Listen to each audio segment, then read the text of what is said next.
Good morning, everyone, and welcome to the online service of Quimper Unitarian Universalist Fellowship, a loving, spirited, and inclusive congregation. While our physical sanctuary can be found in Port Townsend, Washington, the sanctuary of our values and principles are found in the hearts and minds of curious and creative people located throughout the region, the country, and the world. We're so glad you're all with us today. Let's take a few deep breaths to settle our minds and enter this hour with our hearts wide open.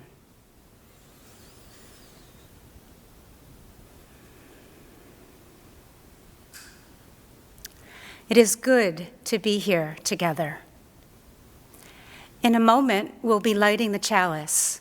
You might want to get a candle and matches and light your own chalice as we light ours. In this way, we can be together.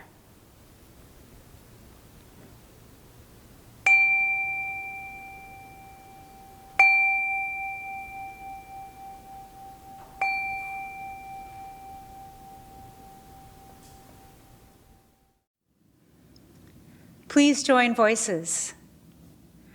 Let us see the beauty every day and source our lives from its presence. Let us see the beauty every day and source our lives from its presence. Let us see the beauty every day and source our lives from its presence. Let us see the beauty every day and source our lives from its presence. Let us see the beauty every day and source our lives from its presence. Let us see the beauty every day. You can see the beauty and source our lives from its presence. Every day. Let us see the beauty every day. You can see the beauty and source our lives from its presence. Every day. Let us see the beauty every day and source our lives from its presence. Let us see the beauty every day and source our lives from its presence. Let us see the beauty every day.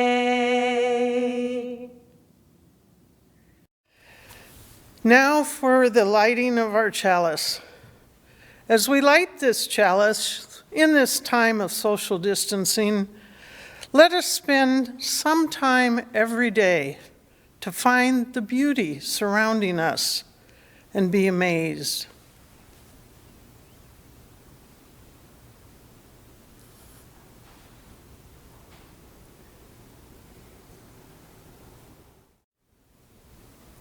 Please join with me in this unison reading from the Navajo or Diné Nation.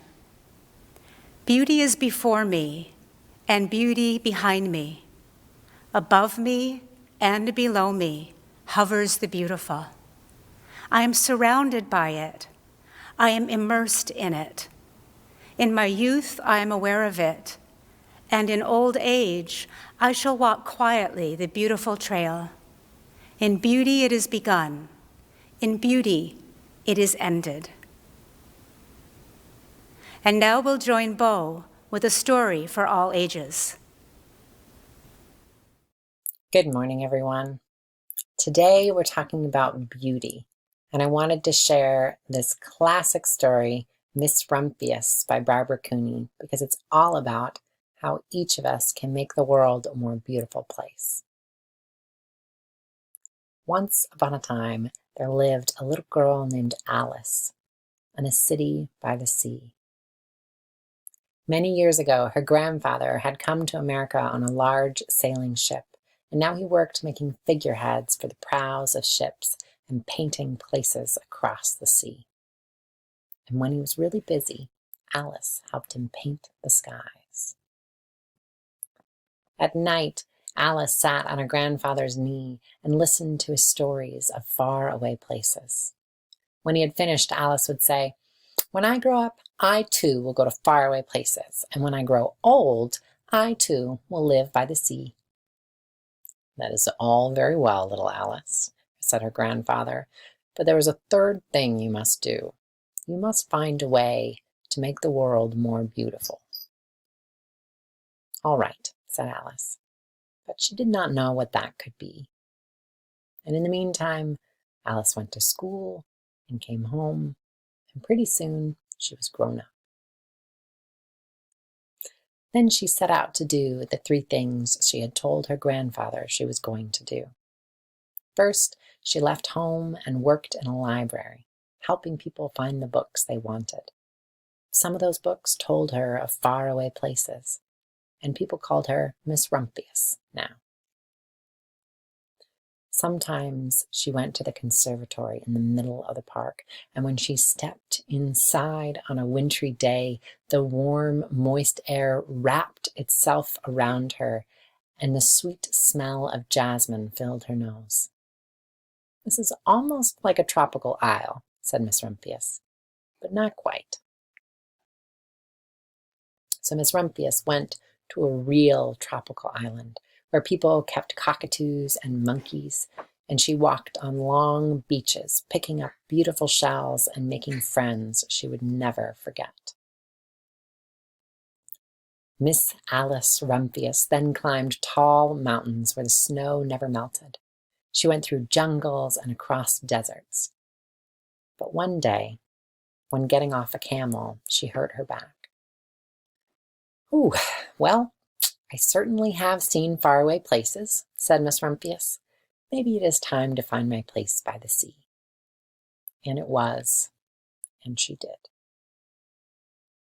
Miss Rumphius started a little garden among the rocks that surrounded her new house, and she planted a few flower seeds in the stony ground. Miss Rumphius was almost perfectly happy.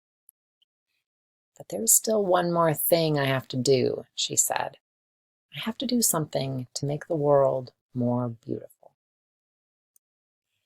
The next spring, Miss Rumphius was not very well. Her back was bothering her again, and she had to stay in bed most of the time. She could see the flowers she had planted the summer before from her bedroom window, blue and purple and rose-colored, and wished she could plant more of them. After a hard winter, spring came, and Miss Rumphius was feeling much better. One afternoon she walked up a hill where she had not been in a long time. "I don't believe my eyes," she cried when she got to the top, for there on the other side of the hill was a large patch of blue and purple and rose-colored lupins. "The wind brought my seeds from my garden here," she said as she knelt in delight. And then Miss Rumphius had a wonderful idea. She hurried home and looked up native species, and then she sent off to the very best seed house for 5 bushels of lupin seed. All that summer, Miss Rumphius, her pockets full of seeds, wandered over fields and headlands sowing lupins. She scattered seeds along highways and down country lanes. She flung handfuls of them around the schoolhouse and the church, and she tossed them in hollows along stone walls. Her back didn't hurt anymore, and now some people called her that curious old lady. The next spring, there were lupins everywhere. Fields and hillsides were covered with blue and purple and rose-colored flowers. They bloomed along the highways and down the lanes, down in the hollows and along stone walls. Miss Rumphius had done the third, the most difficult thing of all. Miss Rumphius is very old now, and her hair is very white, and every year there are more and more lupins. Now they call her the Lupin Lady, and often she tells us stories of faraway places. "When I grow up," I tell her, "I too will go to faraway places and come home to live by the sea." That is all very well, she says, but there's a third thing you must do. You must do something to make the world more beautiful. All right, I say, but I do not know yet what that will be. We all have the opportunity to bring beauty into the world in our own special way. And I look forward to hearing about the ways that you bring beauty into your world. Thank you, Bo. What we'd like to do now is acknowledge and welcome those of you who are visiting us this morning. If you're watching this on our Facebook page or on YouTube, you're invited to say hello in the comment section and tell us your name and where you're from. If you're having a hard time seeing the comment section, simply take your computer or phone out of full screen mode, and you'll see the comment section on the right-hand side of your screen. We'd love to hear from you. We hope you'll join us for our virtual coffee hour in the Fellowship Hall Zoom room. If you don't have that link, it will be posted in the comments section at the end of the service. And if you find this service useful or inspirational, hopefully both, please share the link with your friends and family. So welcome, everyone. We're glad you're here with us today. And now we will receive the offering. Today, our collection will go towards the building, program, and staffing costs of QUUF. If you'd like to donate today, you have 3 options. Text the amount you'd like to give to the number now showing at the bottom of the screen. Go to our website, QUUF.org, and click on the giving link, or simply mail a check to QUUF. Just remember to put the name of the organization in the memo line. We will now gratefully receive your offering as we listen to Heidi Mattern sing a song she wrote. It is entitled Ever Since Happiness, and it was inspired by a poem by Hafiz.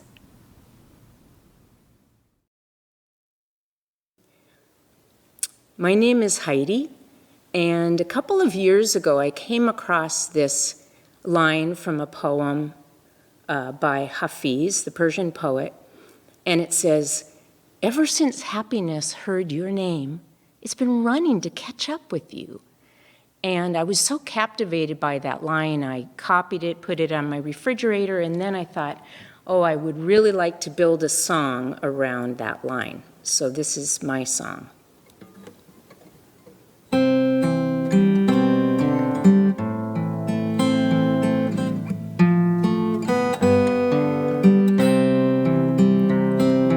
Ever since happiness heard your name clear across the blue, ever since happiness heard your name, it's been running to catch up with you.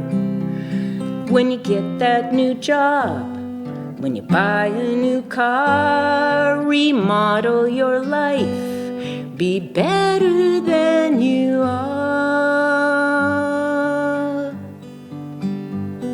But ever since happiness heard your name clear across the blue, ever since happiness heard your name, it's been running to catch up with you. When the bills are all paid, when the dishes are done, when the beds are all made, it's then you'll have some fun. But if you stop, feel your feet on the ground. If you stop, feel the warmth of the sun. If you just stop, feel the love all around. Maybe you won't have to run.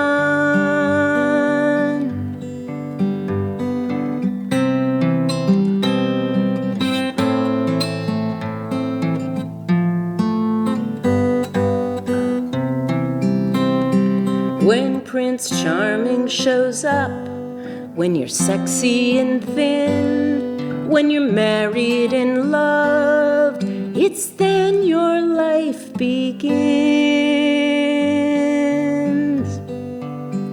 But if you stop, feel your feet on the ground. If you stop, feel the warmth of the sun. If you just stop,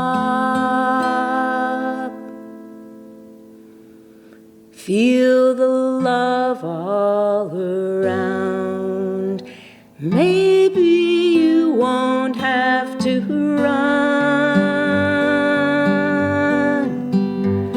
'cause ever since happiness heard your name clear across the blue, ever since happiness heard your name, it's been running to catch up, just trying to catch up. It's been running to catch up with you.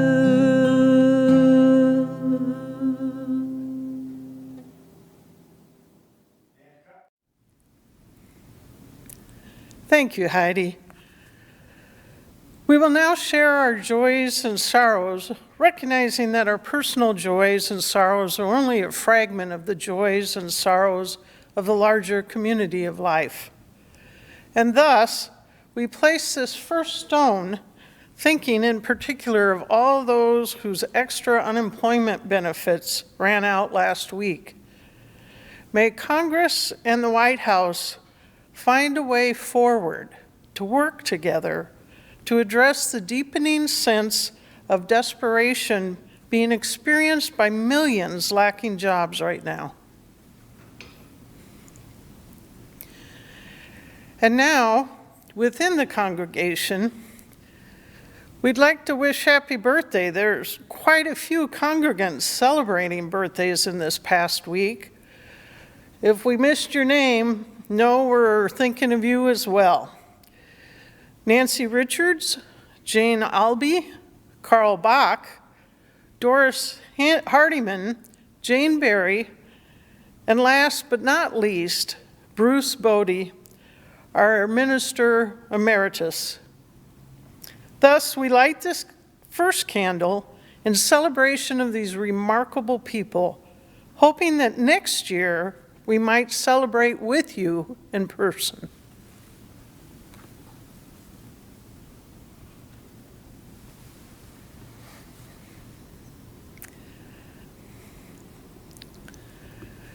We now light a candle of gratitude for David Alvarez and the safety and risk management team that he now chairs. This group is currently working very hard to develop the policies to guide us when we're finally able to meet again safely in person. You can expect updates in the future, but in the meantime, please know that we will continue providing online services for the foreseeable future.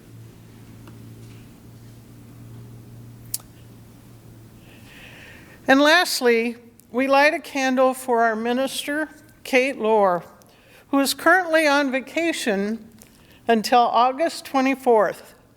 May her time away bring her joy and some rest, and renew her spirits before she returns to the pulpit on August 30th. We'll anxiously await her return.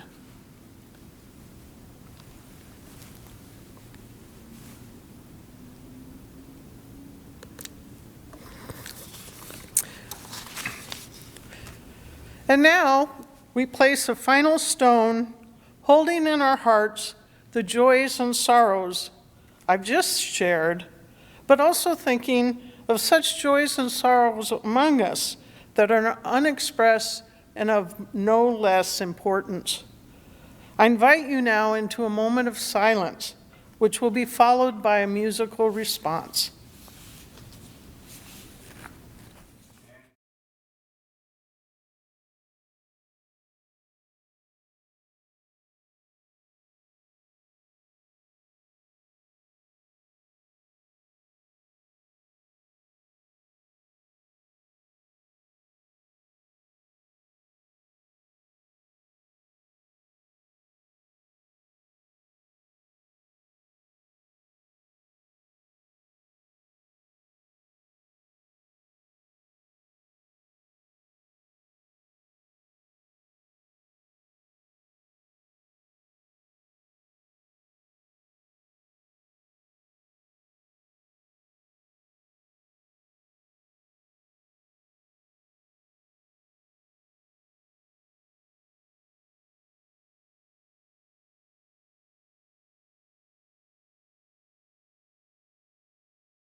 We have 2 readings today. The first one is St. Francis and the Sow by Galway Cannell. The bud stands for all things, even for those things that don't flower, for everything flowers from within, of self-blessing. Though sometimes it is necessary to reteach a thing its loveliness, to put a hand on its brow of the flower and retell it in words and in touch, it is lovely, until it flowers again from within of self-blessing. As St. Francis put his hand on the creased forehead of the sow and told her in words and in touch, "Blessings of earth on the sow," and the sow began remembering all down her thick length, from the earthen snout all the way through the fodder and the slops to the spiritual curl of the tail, from the hard spininess spiked out from the spine, down through the great broken heart, to the sheer blue milken dreaminess spurting and shuddering from the 14 teats into the 14 mouths sucking and blowing beneath them. The long, perfect loveliness of sow.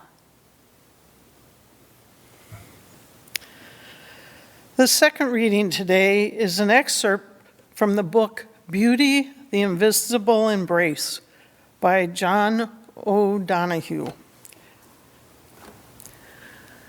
The human soul is hungry for beauty. We seek it everywhere, in landscape, music, art, clothes, furniture, gardening, companionship, love, religion, and in ourselves. No one would desire not to be beautiful. When we experience the beautiful, there is a sense of homecoming. Some of our most wonderful memories are of beautiful places where we felt immediately at home. We feel most alive in the presence of the beautiful, for it meets the needs of the soul. For a while, the strains of struggle and endurance are relieved, and our frailty is illuminated by a different light. This is which we come to glimpse behind the shudder of appearances, the sure form of things. In the same experience of beauty, we awaken and surrender in the same act. Beauty brings a sense of completion and sureness. Without any of the usual calculations, we can slip into the beautiful with the same ease as we slip into the seamless embrace of water. Something ancient within us already trusts that this embrace will hold us.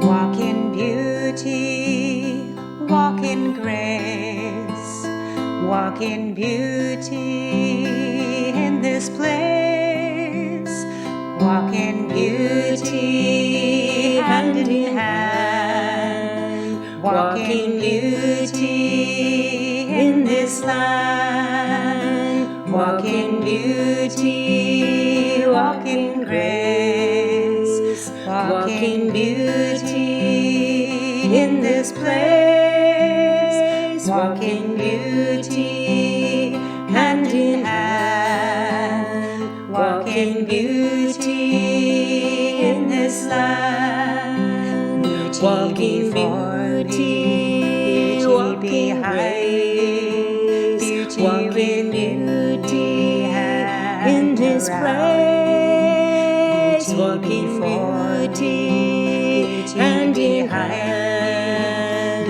walk in beauty in this land, walk in beauty, walk in grace, walk in beauty in this place, walk in beauty hand in hand, walk in beauty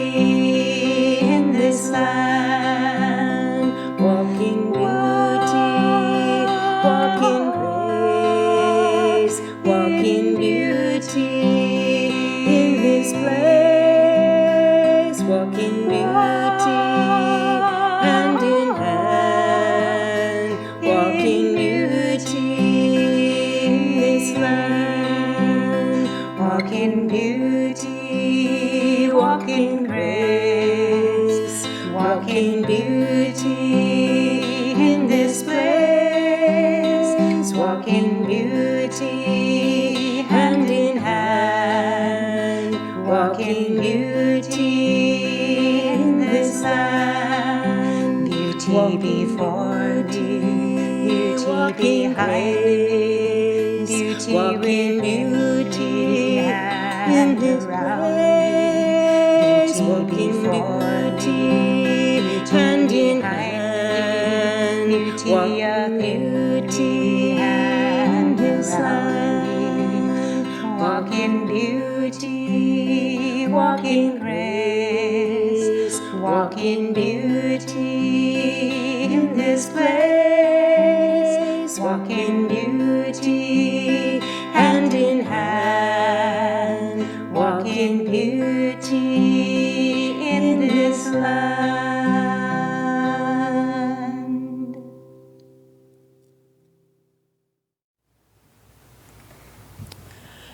I'm pleased today to get to introduce our guest speaker for today's service, Katy Taylor. Katy is an interfaith minister, a sacred musician, a spiritual and life coach, and an earth lover. She lives with her husband, Dave, and their dog, Sammy, and is grateful to be living near her parents, Jennifer and Lynn Taylor, once again. She enjoys spending time singing, gardening, walking, creating, and supporting others in their journey of wholeness. When Heidi and I were rehearsing for this service, she asked me what the focus would be for my sermon. And as I answered, I realized that really all of my work, paid, unpaid, personal, or business, has been about this, about walking in beauty. No wonder I wanted to try to put it into words. You just heard my bio, the titles I hold: interfaith minister, sacred musician, spiritual life coach, yoga teacher, and more. They're all different ways that I help myself and others walk in beauty. For when we walk in beauty, our lives are more whole. We love our lives. We're kind to others and to ourselves. We live a good life that is good for all beings, including Earth. John O'Donohue says beauty points beyond itself to the circle of belonging that holds everything together. When we experience it, we feel at home in ourselves and in the world. This reminds me of a story I read in Treba Johnson's book, Radical Joy for Hard Times. David Powless, a scientist and member of the Oneida Nation, was given a grant by the National Science Foundation to develop a process for recycling steel waste. His initial impulse was to go out and conquer the problem, to force the waste into a new form. But when he arrived at the waste pile to get a few bucketfuls, he felt something else. From his years of ceremony, in which all beings are honored as part of the sacred circle of life, David had an epiphany that this waste was not something that needed to be forced into a new and better shape. It was an orphan that needed to be brought back into the circle of life. It wasn't just an ugly manifestation of industrialism wreaking havoc on Earth, but a rejected part of life that needed support to be brought back into the circle. The circle of life holds everything together. This is a way of living and knowing our belonging that many Indigenous peoples before us practiced and still practice today. We are invited into this deeper experience of participation with all beings if we are to walk in beauty. When we are part of the circle, no one, no creature, no part of the natural world, no part of ourselves, no earth process, nothing is left out. We realize that we all have our place and each one is needed. When the circle is broken, we must do what it takes to rehome the orphans and make the circle whole again. How do we do this? The Diné, or Navajo Nation, walked the Beauty Way path. Patricia Ann Davis of the Navajo Nation Justice Department says that walking in beauty means to consciously live in and with the natural order of life, finding meaning and sustenance in contact with the directions, east, south, west, and north, with the elements of earth, air, fire, water, earth, with the seasonal energies, spring, summer, fall, and winter, with our maturing through the life stages from child to youth to parent to grandparent, all of these held by the center, representing the hearth of home, the spiritual family love. Finding beauty, seeing beauty, making beauty, walking in beauty, not only maintains the circle of life, but makes sure we keep our place in it. From our Western tradition, the poet Keats said it this way: "Beauty is truth, and truth is beauty. That is all ye know on earth, and all ye need to know." When we walk the beauty way path, we have a much greater chance of knowing this on earth. When we do not, we might miss it. Let's consider Keats' words for a moment. Beauty is truth, and truth is beauty. How amazing is that? I immediately go cosmic, and I think of the beauty and truth of the universe, of the incredible unfolding powers that created our solar system and planet Earth and make life possible, even now as things are collapsing. I think of the beauty of words and thoughts from the truth of one's experience, spoken and written, of the beauty and truth expressed in music, in art, of the beauty and truth in each action and moment, if we only have eyes to see it. And indeed, beauty comes down to how we see life. Do we see it, as I still sometimes do, through our personality-clouded eyes? Or do we see it clearly through the eyes of the heart? As an Enneagram Type 1, my habitual, less awake way of seeing things is about seeing what's wrong, not what's beautiful. I like to fix things, to make them better, to help return them to beauty, and not always in skillful ways. My husband doesn't always want to know when he's put something in the wrong, unbeautiful place. There are many ways we see without seeing beauty, perhaps with too busy or distracted eyes that don't take time to land and take it in, or maybe with preoccupied eyes that look but don't really see, or perhaps with inner-turned eyes, dwelling on some deep thought or inner sadness, frustration, or fear. If we had a beauty way tradition like the Diné, of ceremony, prayer, and intimate participation with earth, we might not find it so difficult to feel beauty's loving embrace. But we don't. In our evolution into modern humans, we thought we had to leave that behind in order to develop an objective science. We wanted to find and know our place in the universe, but we plundered Earth and her other living beings to do this. Because of this, we moderns don't understand how to live in the natural order of Earth's ways anymore. We have learned to think that beauty is not here with us, but out there somewhere, created and performed by artists, hung in museums, found in magnificent structures, idealized in models, in celebrities, and in beautiful people, or in a perfect view of nature. The Salish Sea with Mount Baker rising behind, the stunning layered landscapes from the top of a mountain, the giant cedars, Doug fir, and hemlock of old-growth forests. Well, that kind of beauty is real, and it nourishes us. What I'm interested in is cultivating ways we modern humans can participate in beauty every day. One of my favorite practices that I have shared with many clients over the years is called Beauty Sees Beauty. When I first started practicing it, I would take a slow walk, and everything I saw, I would say, beauty sees beauty. Over time, I incorporated this practice into my life, including other senses as well. Beauty sees beauty. Beauty touches beauty. Beauty tastes beauty. Beauty hears. Beauty smells beauty. Try it on right now with me. Just look around, wherever you are, and let your eyes alight on something, even something you would not necessarily call beautiful. And slowly say out loud or internally, beauty sees beauty. Beauty sees beauty. What happens inside of you? For me, my heart leaps up, lights up, comes alive. I feel a smile coming onto my face. Warmth infuses me. I receive the beauty of what I have seen, and at the same time, I receive my own beauty, of beauty seeing beauty. As O'Donoghue says, the human soul is hungry for beauty. We seek it everywhere.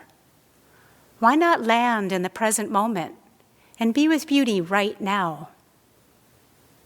This practice returns us to the beauty way path, for when we receive beauty in ourselves and all around us, we want to walk in it. We want to live in its natural order. We want to make choices that continue the circle of life, of truth, of beauty. The other wonderful part of this practice is that it reaffirms that not only what we are sensing is beautiful, but that we too are part of this beauty. Beauty recognizes beauty. Our unique and individual beauty is a necessary and vital part of the circle. Though sometimes, as Galway Canal reminds us, it is necessary to reteach a thing its loveliness. Many of us come to our adulthoods with wounds, with broken places from not being seen or understood, from intentional or unintentional abuse. We need to be retaught that our lives, our thoughts, our feelings, our being is beautiful and part of the circle. We are that orphan that needs to be welcomed home. My own inner work and my work with clients always involves this. David Powell saw this in the steel waste pile, St. Francis in the sow, and Treba Johnson invites us to see the beauty in broken or wounded places.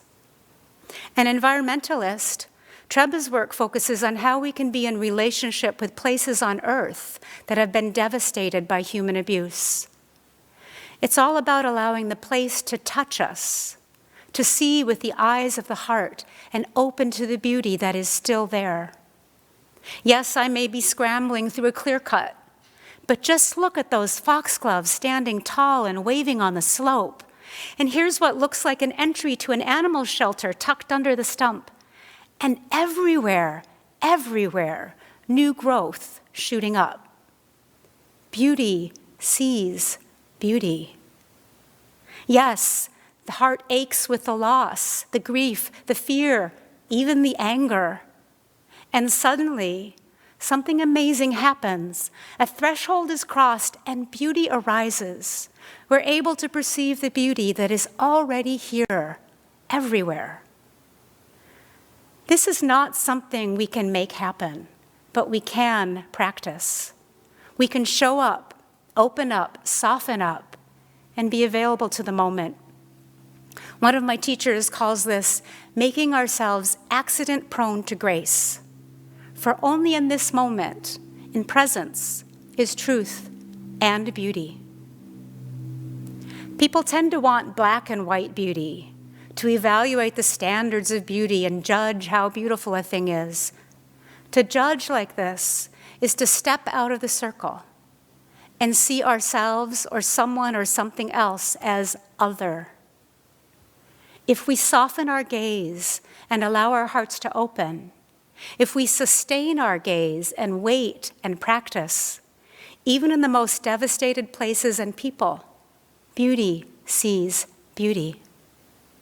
Beauty is big enough, inclusive enough, vital enough to include everything, even the broken, wounded, and abandoned places. In fact, it is often in the wound, in the vulnerability, that we find a deeper meaning, a richer experience of beauty. We move from viewfinder prettiness to a beauty that touches and opens our hearts. John O'Donohue says, to participate in beauty is to come into the presence of the holy. And that is what it feels like. As beauty opens, or our eyes awaken to see it, we perceive that everything is sacred. Everything is whole. Everything is included in that wide embrace. I created an ebook for my clients called Welcoming the Sacred. It's packed full of simple practices we can do on our everyday lives to bring us into the moment and welcome the sacred, the true, the beautiful. Treba Johnson finds this sense of sacredness when she practices what she calls guerrilla beauty. After spending time gazing, seeing the beauty in wounded places, she gives a spontaneous gift of beauty, created from whatever materials are available. It may be stones piled into a cairn, sticks, leaves, and flowers in a mandala, root sculptures, a song. But giving this beauty to the wounded place moves her past feeling separate into relationship with the place. As she says, to give beauty is to marry the world, outside and within. For when we do this, we take our place in the circle of life. We perceive ourselves, our lives, the wounded places, as full of beauty. And if we perceive this beauty, we will walk in beauty with each other, living a good life in a wide circle that includes not only all humans, but Earth and all her creatures as well. May you walk in beauty. May we walk in beauty.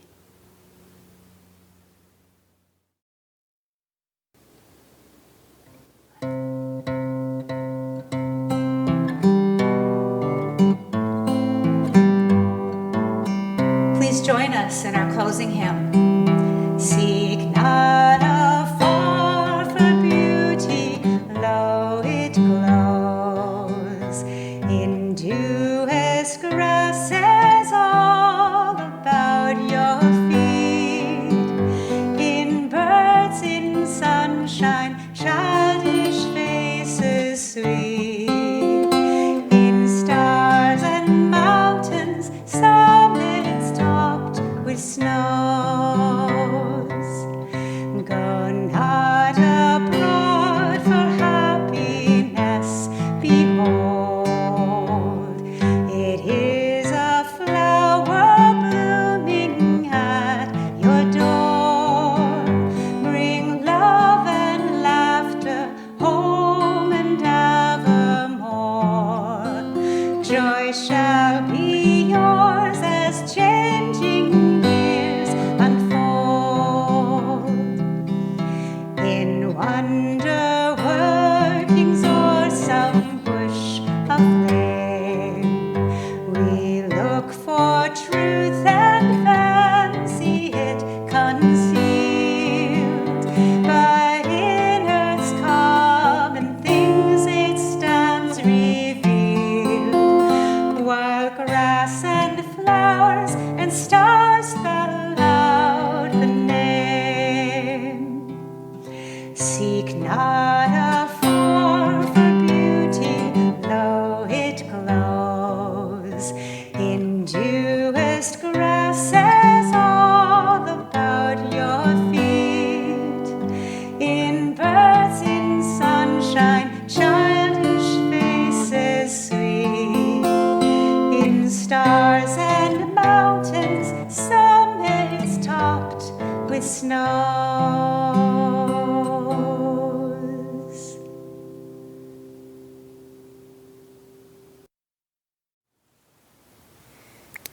Before we extinguish our chalice, I want to remind you that Bruce Bodie will be our guest speaker next Sunday. He will be preaching on the American Creed and liberal religion. I hope you can join us. And now, let us join our voices in our chalice extinguishing words. We extinguish our flame, but not the light of truth, the warmth of community, the fire of commitment, the power of transformation. These we carry in our hearts until we are together again.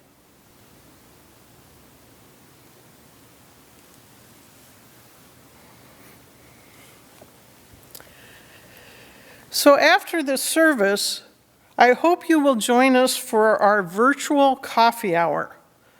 What you can expect is to be placed in a Zoom room with one of our coffee hour hosts who will facilitate personal check-ins as well as reflection questions on the sermon topic.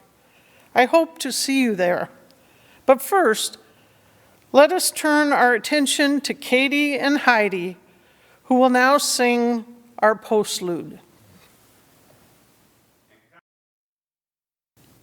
Beauty before me, beauty behind me, beauty above me and below me. Beauty before me, beauty behind me, beauty above me and below me. Beauty before me, beauty behind me, beauty above me and below me. Beauty before me, beauty behind me, beauty above me and below me. Beauty before me, beauty behind me, beauty before me, beauty behind me, beauty above me, beauty behind me, beauty before me, beauty below me,